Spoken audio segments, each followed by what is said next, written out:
Well, ladies and gentlemen, if you believe the news this week, we're about to be sanctioned or tariffed up the wazoos. And so I actually thought I would get a proper economist to tell us everything that's happening in the economy. So, Mr. Davey Roots, I actually cite a lot of your commentary and your work in Morning Shot a lot. So, thank you so much for taking the time to come on the show. Thank you. Very nice talking to you. So, obviously, the Trump has said this morning, at the time of recording, that he was going to impose an additional 10% tariff on all countries that were adopting anti-Western policies, as he described it. And we're already starting to see the South African economy taking a hit following all of the tariff rhetoric going on at the moment. So, what do you see going on in the economy?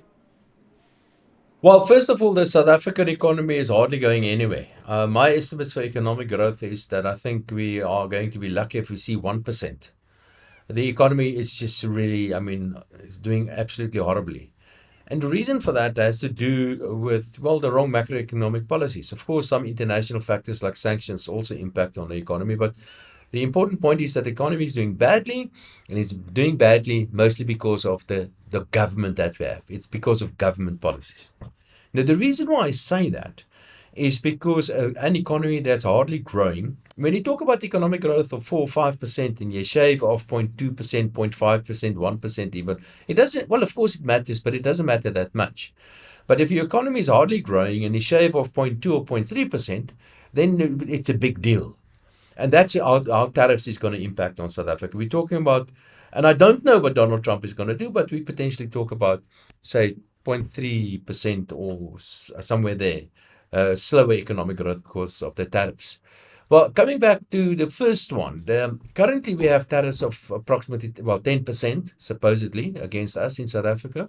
Certain things are excluded from these tariffs, like, for example, certain metals and minerals that we export, for instance. So currently we pay approximately 10%. Who pays for that is an interesting question, but it's probably shared between the importer and the exporter. So Americans are paying part of that as well. So Donald Trump is a little bit wrong on that one.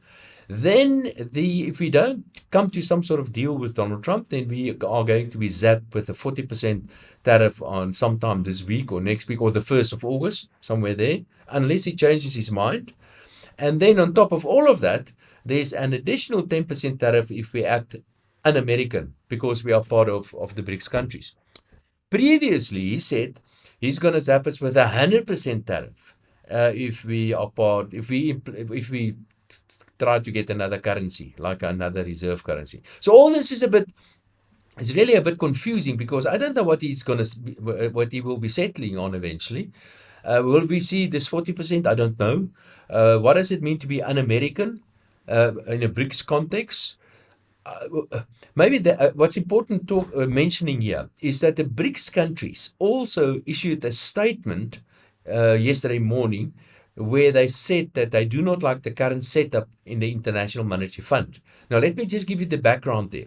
The International Monetary Fund, 16% of the votes at the IMF are American votes. And if you want to get a special resolution accepted by the IMF, then you need at least 85%, which then means that the US got a voting, it's got a complete, control over that at least. They've got a veto right over important decisions at the IMF.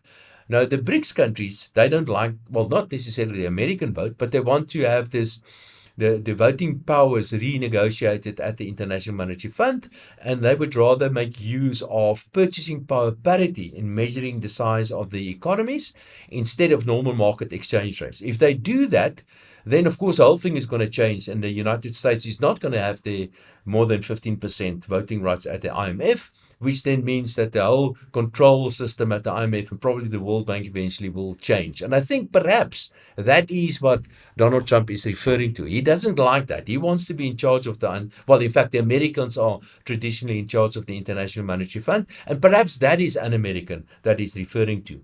Another un-American thing that he could be referring to is that what he said previously, that if the BRICS countries create their own currency, You're going to zap them with 100% tariff. But what does a currency mean? What is that? What is when you talk about a BRICS money or a BRICS currency? And what is that? And there are two things when you talk about money. The one is payment systems, and payment systems you can't really stop. In fact, there are already existing payment systems between the various BRICS countries. And in fact, if we use the Tether's stablecoin, which is a dollar stablecoin, then you can use that as a payment system and still use the US dollar without using the US dollar in a way. So you have to understand what it means by when you talk about money. So the payment system, we already have that.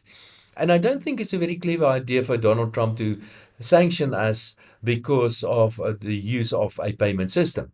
But I actually think what he means is when he talks about the currency for the BRICS countries, he means a reserve currency. And that's something completely different because a reserves currency, and the US dollar is by far the most important reserve currency in the world.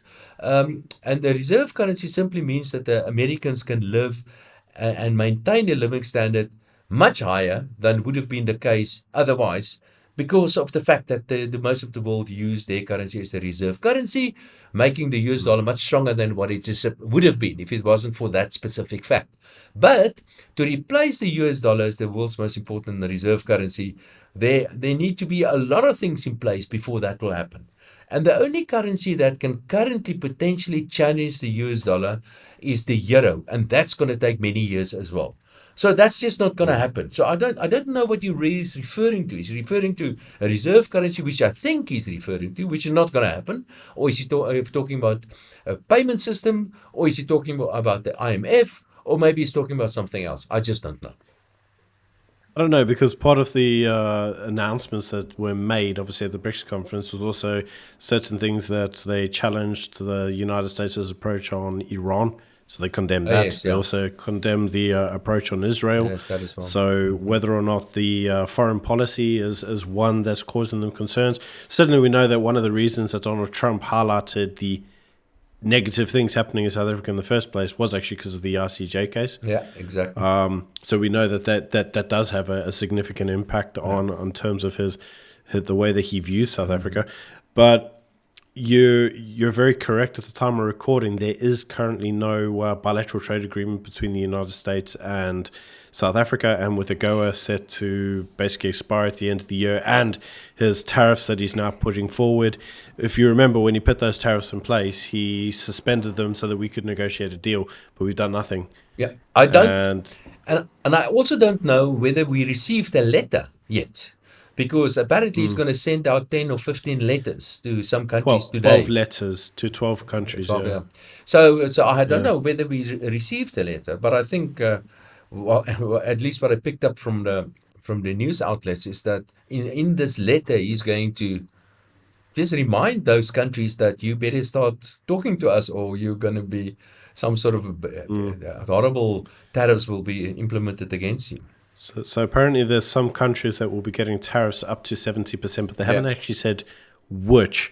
So we know that at the moment we have this potential 30% tariff which he slapped on South Africa, and then there's this idea that we could get this additional 10%, which would mean potentially, as you rightly said, 40% tariffs on the country. But what is that going to do to our industries? Yeah, well, like I've said, depending on what is going to happen, we're talking about 0.2, 0.3% economic growth. It doesn't mean we're not going to trade with the US, but it will be much more difficult to trade with the US, and it could have some other implications like inflationary implications as well. So that means that potentially we can talk about economic growth of 0.5, 0.6% for the whole of 2025 for South Africa. But something else that is also, we are criticizing Donald Trump, and I think rightfully so. But quite often the mainstream media do not report on other things that work in Trump's favor, and where Trump was actually, well, right is perhaps a bit of a strong word, but there are some data coming out suggesting that the American government is actually collecting quite a lot of import duties or tariffs. And that should be seen, and that should be seen in this whole context of the big, beautiful bill that was just passed, and that was, I suppose, that Donald Trump already signed that bill. It became law, and that then means that the huge deficit that everybody was was warning everybody about, that it's probably not going to be such a huge deficit. I think there's still going to be a significant deficit, and the debt levels are likely to keep on going up. But what is clear is that the collections in terms of tariffs or import duties is certainly increasing and increasing quite rapidly. Yeah, but I think one of the really interesting things about the tariffs was actually that one of the parties he went after was obviously China, but he did actually do a deal with China. And those deals have significantly impacted the United States in terms of being able to trade with China itself, which obviously will have a huge impact on the US economy. The current news is that the two countries he hasn't been able to get anything positive from is India and the EU. They've just said that the current negotiations are stalled. I don't know what stalled means. Does that mean it's just taking a break, or it's finished, or are they in recess? I don't know. But the reason I'm personally highlighting a lot of what's happening elsewhere is that there is actually news in terms of what's going on with those countries. Unless you can tell me otherwise, I cannot find any news whatsoever in South Africa of anything that's going on. I can't find out if we're stalling or what the terms are or who's negotiating. It seems to a large degree like we were given this grace period to negotiate a deal, and we've done, well, nothing. That's my All. impression as well. That's absolutely my impression as well. But there's something else that is, it's a little bit early to say, but one of the biggest, and including myself, why I criticize tariffs, is that the moment you implement tariff, you disrupt trade. It's bad for economic growth, but it's also typically bad for inflation. It's likely to give you some upward pressure on inflation. And many analysts predicted that there will be, well, some upward pressure in the United States. And so far, with the available data coming out of the US, we don't see too much inflationary pressures. In fact, if you look at data like, for example, the employment numbers released last week in the United States, the US economy is just, going from strength to strength. That is such a strong economy. Yeah, quarter a million jobs they added. Yeah, you can't believe it. So where is the inflation, and where is the slowdown in economic activity? There are some other data suggesting that the average consumer is slowly getting a little bit underwater in terms of credit. But overall, everybody was predicting this doom and gloom for the US economy. That certainly is not happening, or at least not yet happening. So, but I do, the fact that there's so much uncertainty is just not good for economic activity to anybody. But it seems to me, looking at the financial markets, that the financial markets don't care anymore. The markets are up. Last year again, the equity markets reached record highs in the US. So yes, there's a lot of uncertainty. I don't know what's going on. I don't know whether people are talking behind closed doors. I also can't get information to give me a better indication on what is happening. But the financial markets, they simply don't care, and they just keep from strength to go from strength to strength. I wonder if the part of the reason for that is that there is just now no decent alternative to, well, the US. Where else would you invest? We're finding so many of the other markets being very volatile. Certainly in the United Kingdom, there's degrees of volatility going on there, thanks to some of the stupid policies being put forward by Rayner in terms of the Labour government.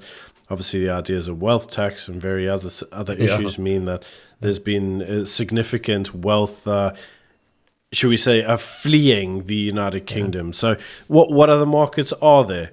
But to come back to the question of the credit bill or the credit issue in the United States, arguably you could say that issue was there prior to Trump anyway, so it was an issue that he potentially had inherited, and we know that where debt eventually gets to a point where it's unsustainable for the average household. So whether that's directly correlatable to what he's doing, I don't know.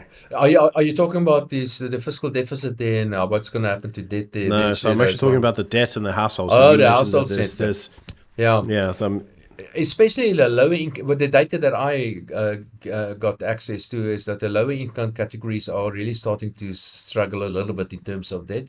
But remember, there was this huge stimulus plan from the Biden administration, and the end part of that is still being spent in the economy, but they're reaching the end of that.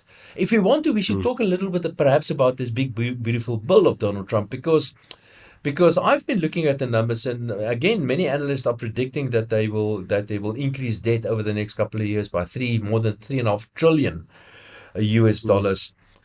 And I'm not so sure that is what is going to happen, because the Trump administration is going to tell you that I'm cutting taxes and that will actually lead to economic growth, and eventually, relative to the size of the economy, debt is not going to get out of hand. On a deficit, it's also not going to get out of hand. But there are Mm. some Mm. other variables as well that you have to make estimates on. Things like, for example, what's interest rates going to be? Because that will have a huge impact on eventual levels of debt to GDP, for instance. Also, very importantly, what's inflation going to be? Because the higher inflation, the lower the debt to GDP ratio. So those are variables that many of these anti-Trump people, and I'm not a pro-Trump necessarily, but many of these people are saying that they make certain estimates. They talk about economic growth lower than 1%. They talk about inflation at about where it is currently, just over 2% in the US. And they talk about interest rates going up in the United States because of various reasons. And if that should happen, then Mm. indeed, we're talking about the debt to GDP ratio that's going to get out of hand. But what if, and this is the information so far, what if the US economy keeps on growing? What if inflation is not a big problem? What if interest rates do not go up as much as people are predicting? Then this big, beautiful bill will, in fact, turn out to be not too ugly, I guess. Yeah, it's actually interesting because the actual economic idea behind it was something very similar that Tony Blair adopted Yeah. with Labour governments in the early 2000s, and that's the idea of, you can spend more, but then you have to grow the economy, and the growth of the economy actually ends up paying for, whatever you spend, and so you basically spend your way out of tax issues, or should we say, revenue issues, but we know that in the Labour government, they didn't actually grow the economy in the way that they did following the 2008 crash, and that led to, well, actually quite a negative issue, where we obviously know that when David Cameron went in, there was the famous joke that they opened the Chancellor's desk and there was a note in it that says we have no money. But the reality is that the purpose behind the tariffs in the first place was to bring manufacturing back to the US. And by all metrics, with the current indications, is that manufacturing is going back to the US.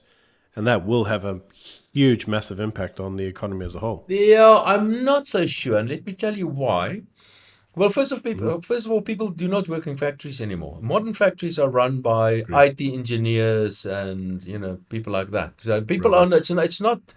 it's not Henry Ford's Era anymore. Model T version of factories today. So factories, people do not work there. Also, people do not want to work in factories. Also, True. and this is a very interesting one, is that if you look at prices, a change of prices over time, things that are manufactured, things that you can touch, things that motor cars, TVs, computers, all those sort of things that are manufactured in factories actually are coming down in prices when you make some adjustments for inflation. If you adjust it for hours work to buy a TV, for example, TV prices absolutely collapsed the last couple of years, while Mm. some other prices are going up. And the prices that are going up are typically service prices.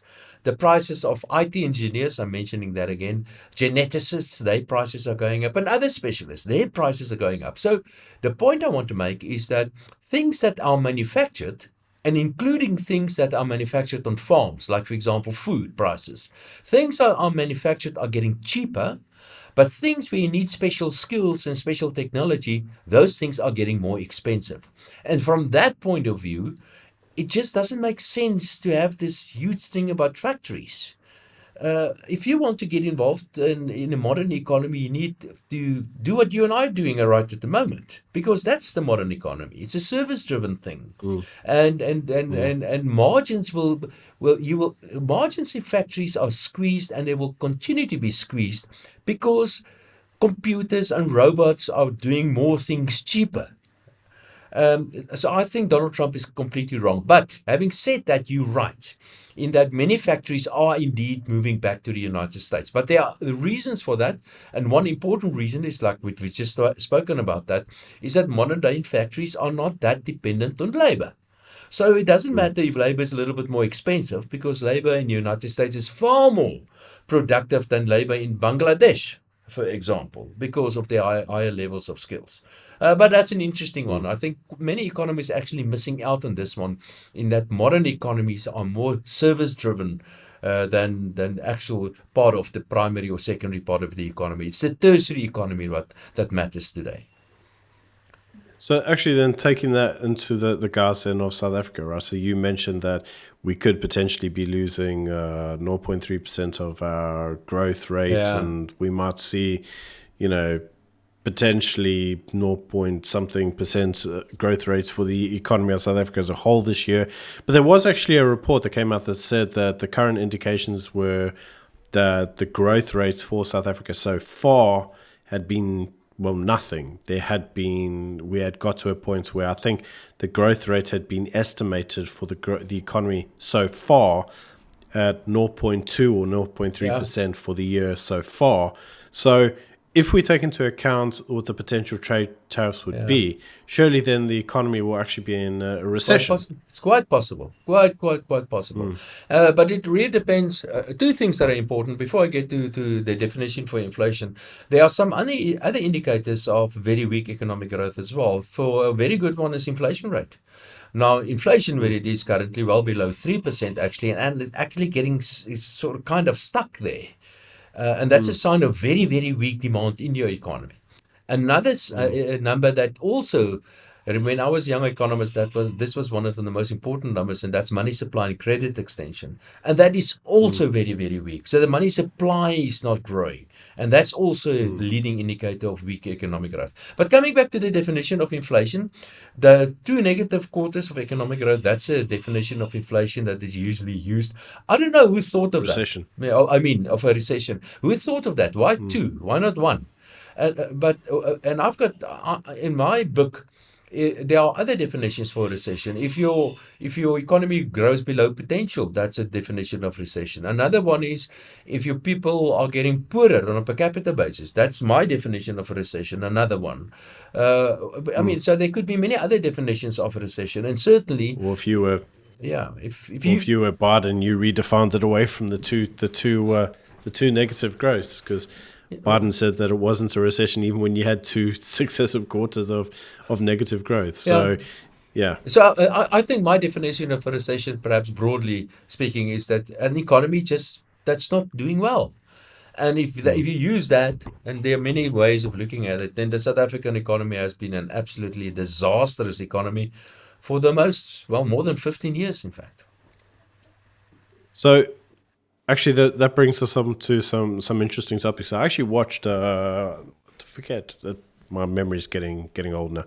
I don't know if it was a video clip or if I read it in an article, but you had mentioned that you still thought that the economy had some green shoots in it. You saw that there was a lot of potential in South Africa, and you suggested that if you were young, Africa actually had more potential than immigrating abroad to somewhere like the US or one of the legacy economies. Do you still hold that view?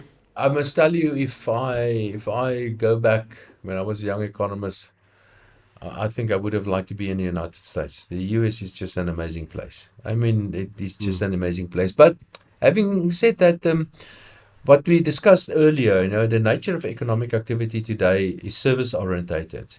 And if you've got the necessary skills and you're safe, because South Africa is a dangerous place, it's a nice place to be, nice weather and all that. And then you can still participate and be part of a modern economy. Look how many foreigners coming to South Africa, and they work in South Africa. They work for companies all over the world, but they like to stay in South Africa because of the nice things about being in South Africa. But imagine being a young guy. I can't blame young people going to the United States with all the opportunities. I mean, the Americans they are just different. I mean, they are. If you compare the U.S. economy with the European economies, they're more or less roughly the same size. The productivity growth in the U.S. is just so much better than in Europe. The culture Mm. is so business orientated. It's so wealth creation orientated. But yes, I'm a South African. I like it to be in South Africa. And yes, the potential in South Africa and in Africa is absolutely immense. But again, the issue mostly is politicians. So our problem in South Africa is actually not economics, it's politics. Because of the Mm. wrong macroeconomic policies. Their ideology is stuck in the 1920s, and from that you got the wrong policies, and then you have corruption, and then you have incompetence, and no wonder the economy is not growing. Okay, but in your article that you issued, you suggested that if you were a young individual now, 2025, and if you had the skills to be able to at least earn on the internet and make yourself Yeah. secure in South Africa, that South Africa was actually the place you would prefer to live. Do you still hold that view? Yeah, but there's a yeah, I will. I would like to stay in South, and I like my kids to stay in South Africa as well. I've got my kids. One of my children emigrated. The other one is still here. Um, um, yeah, it's our people, man. It's nice to be here, but don't be left behind. Like because of the nature of the modern economy, it's possible to get access to the best technologies, possible to get to the best skills development. You can really be on top of things, and it doesn't matter where you are. And this is our people, so it's a nice place. Let's see what we can do to fix it.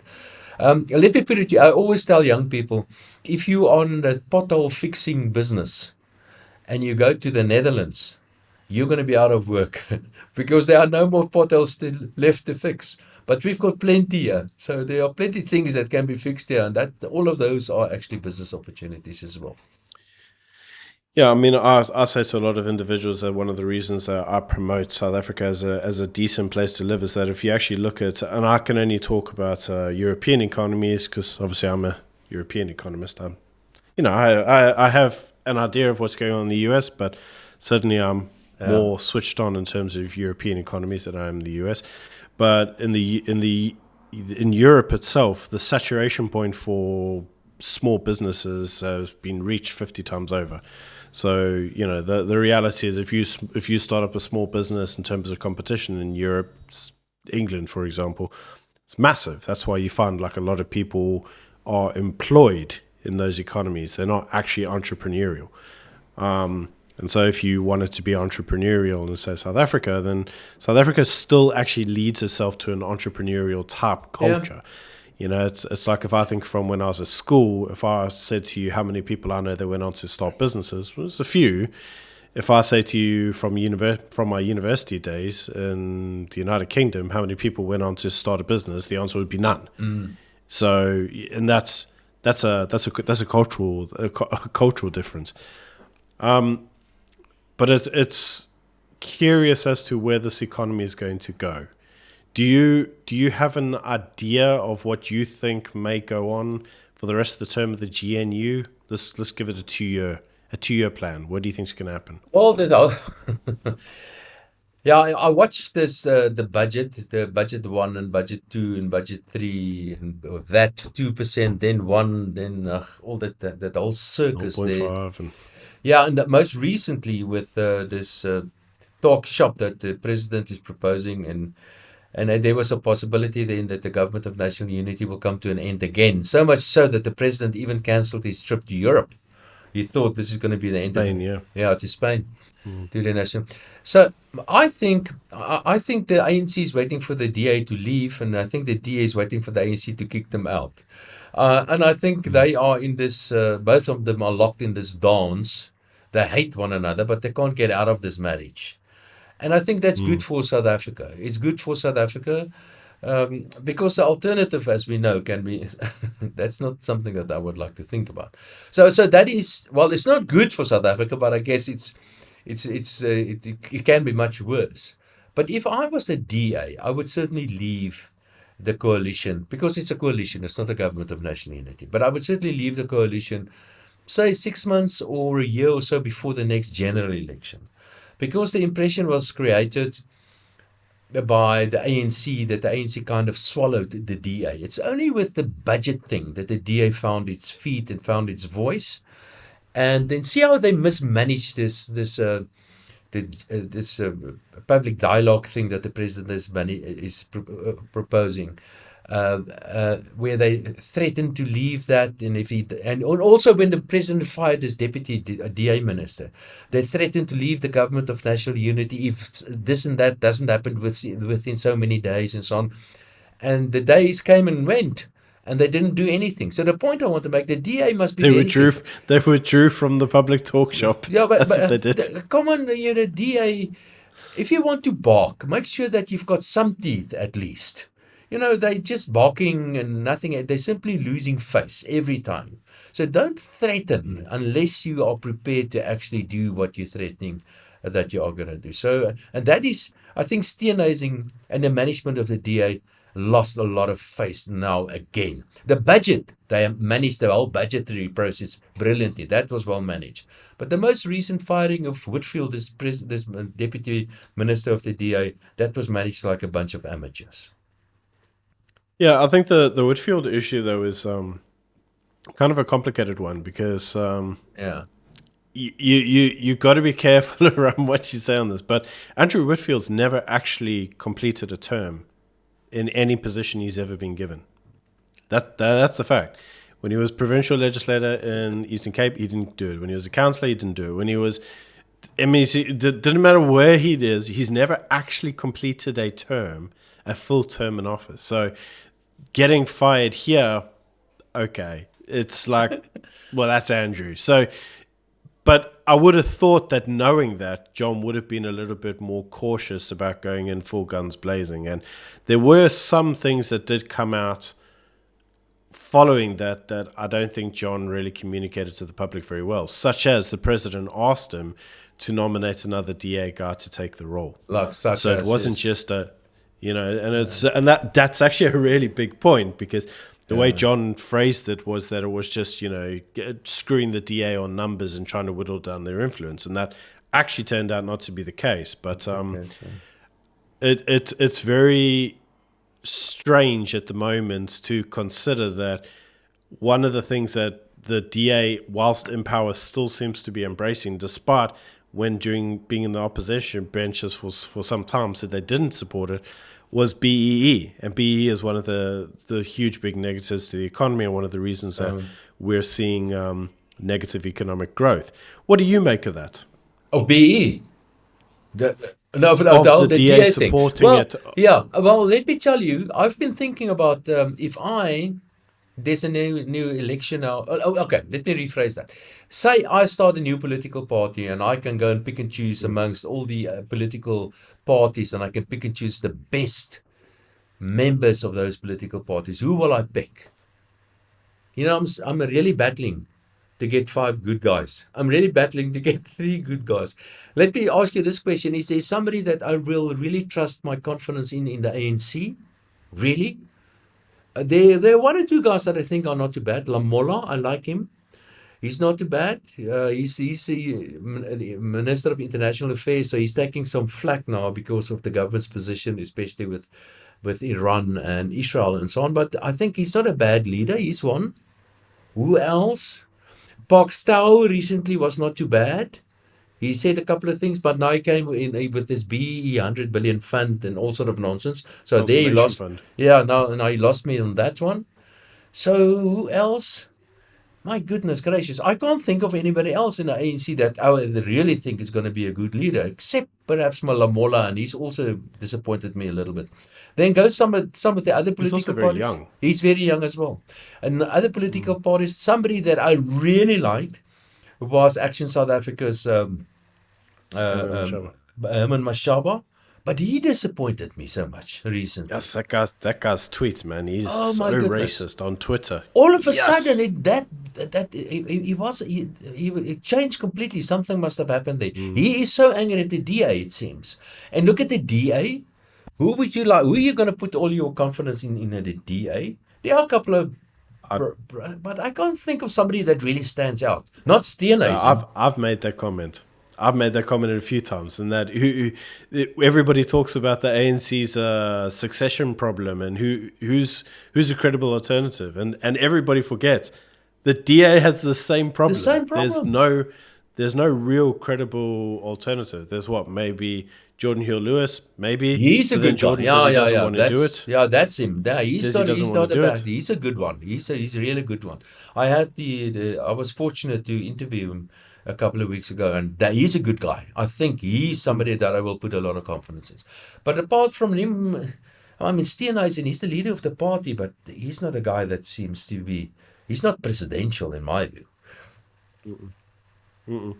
And then there's what? Silius Brinks, which is just not going to happen. And then you're like, now you're down to what? Chris Papas, maybe too young. It's like, He's an interesting guy. He's a really interesting mm, guy and how he's positioning himself. Actually, I'm very surprised to see how successful he has been up to now. But again, young, he's very mm, young. Will he be able to run a party? And see what happened. Zilla's project, my money project. No, that thing backfired spectacularly when she brought him in as the project, the yeah. savior, because he was the Zilla project, nothing else but the Zilla project.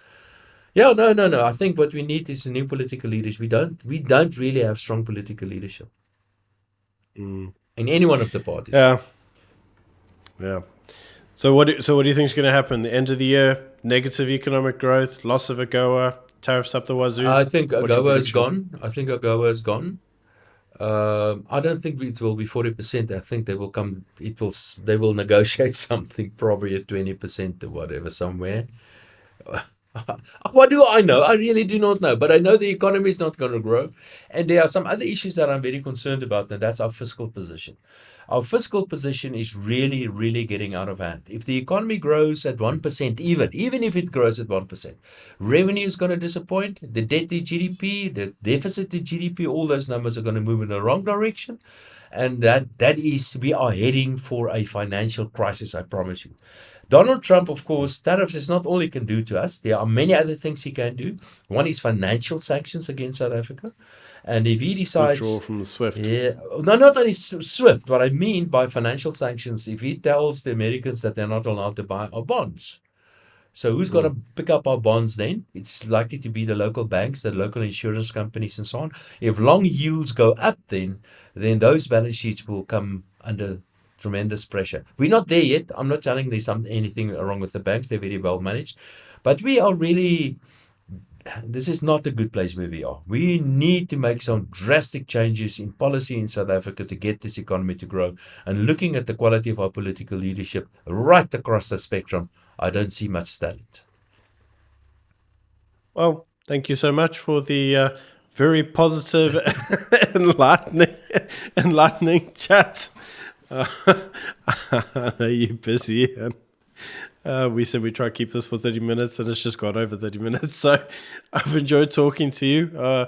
Hopefully my audience doesn't go jump off a bridge now. No, don't worry. Don't be too negative. Don't be too negative about things. One number, just by the way, just to tell you what I think, it's not that bad. Gary Fourie from Capitec recently said that unemployment numbers in South Africa are probably much lower than what we think they are. And actually, Because of the informal sector. I agree with it. The informal sector, by the way, is actually included in the official numbers. But I do agree with him, because despite these very high levels of unemployment, we've got a relatively stable. Well, imagine nearly half of your people completely out of a job. You're not going to have the stability that we have. You're going to see people dying of hunger, people breaking in, and sort of much more than what we are currently seeing. So I think the numbers are wrong. I'm not saying Stats South Africa is wrong. I think the methodology they use is correct. Maybe the definitions are wrong, but those are international definitions. So based on the international definitions, we follow those. We follow the prescribed methodology, and that gives us an unemployment number that what we have. But I actually think that people are somehow getting by, and that they're creating some. And that means also that the economy is probably bigger than what we think. Unemployment. Most economic data like unemployment and the GDP numbers and many of those things are estimates. They're not right. They are estimates. While there are some economic data that are actually correct, like, for example, an exchange rate or inflation, or not inflation, that's an estimate as well. Interest rates and those sort of things. Those are actual numbers. But for the rest, they're mostly estimates. And I think our estimates could be wrong. And we could a little bit refine that a little bit, and we'll probably find that really, really unemployment numbers are probably lower than what we think. Well, from one economist to another, the one thing I will tell you that there is some positives to actually get out of South Africa as a whole is actually that actually our property sector is grossly undervalued. That's another one. If And the you same goes to equities. And so so look if at you if yeah, look at the bond market. The bond market will give you 10, 11% at inflation of 3%. You get a return of 7% in real terms. I don't know of any country in the world where you can get that sort of return. That's huge. and if you actually look at the cost of actually buying property, the property that you can get, the size of the property, the price per square meter is ridiculously lower than anywhere else. So, it's interesting. A lot of people even look at that and they'll go, oh, why does that matter? It's like, well, if you look at the potential costs of per square meter in, say, London or even Zimbabwe, property costs more money in Zimbabwe than it does in South Africa. It's ludicrous how cheap property is in South Africa. Yeah, yeah. Absolutely ludicrous. So there's So, some good news. there is some good news. Yeah. Whether it will stay that way, I mean, I suppose that's to a degree one of the negative impacts about if we were to grow, let's say we grow our economy by, I don't know, 20%. Price of property will go up significantly, which, as you also say, will have inflationary impacts on South Africa as a whole. So, as things are at the moment, yes, they're not brilliant. They're not actually that bad either. I suppose just wait and see, yeah? Let's wait for spring. Things will all get better. We hope. Anyway, thank you so much for taking your time to meet with me. My pleasure. Thank you. Very nice talking to you.